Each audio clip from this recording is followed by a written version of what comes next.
kehadirannya terbukti berimpak besar platform industri agro.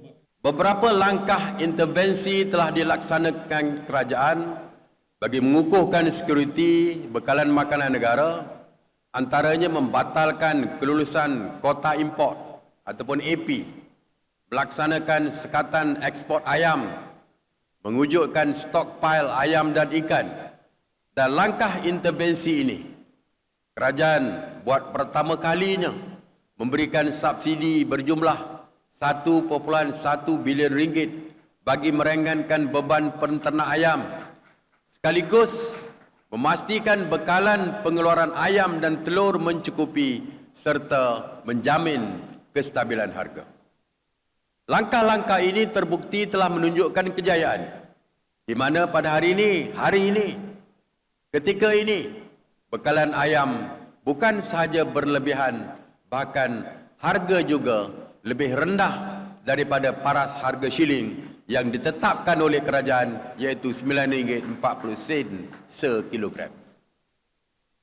Saya pernah mengisytiharkan jihad memerangi orang tengah pada tahun 2014 ketika meneraju Kementerian Pertanian dan Industri Asas Tani kerana tindakan orang tengah lah yang mengeksploitasi petani dan nelayan dengan manipulasi harga di pasaran.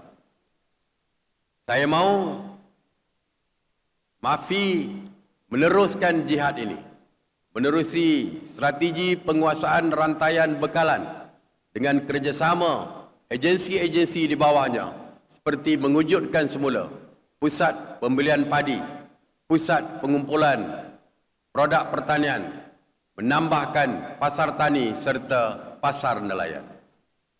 Keluarga Malaysia yang saya kasih sekalian, dalam rancangan Malaysia ke-12, sektor agro makanan dijangka berkembang pada kadar 4.5% tahun, sekaligus menjadikan sektor ini sebagai penyumbang utama kepada keluaran dalam negara kasar ataupun KDNK.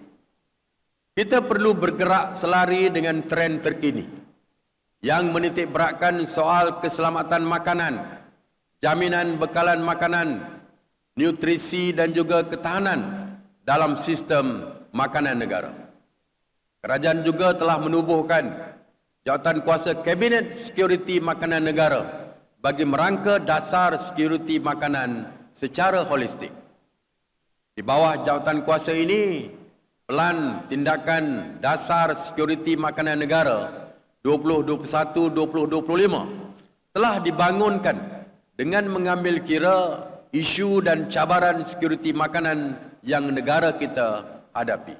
Yang kedua, menarik pelabur asing untuk melabur dalam projek sektor agro makanan negara. Yang ketiga, menggalakkan penglibatan secara agresif agensi-agensi kerajaan serta GLC dan pihak swasta dalam agenda menjamin sekuriti makanan negara.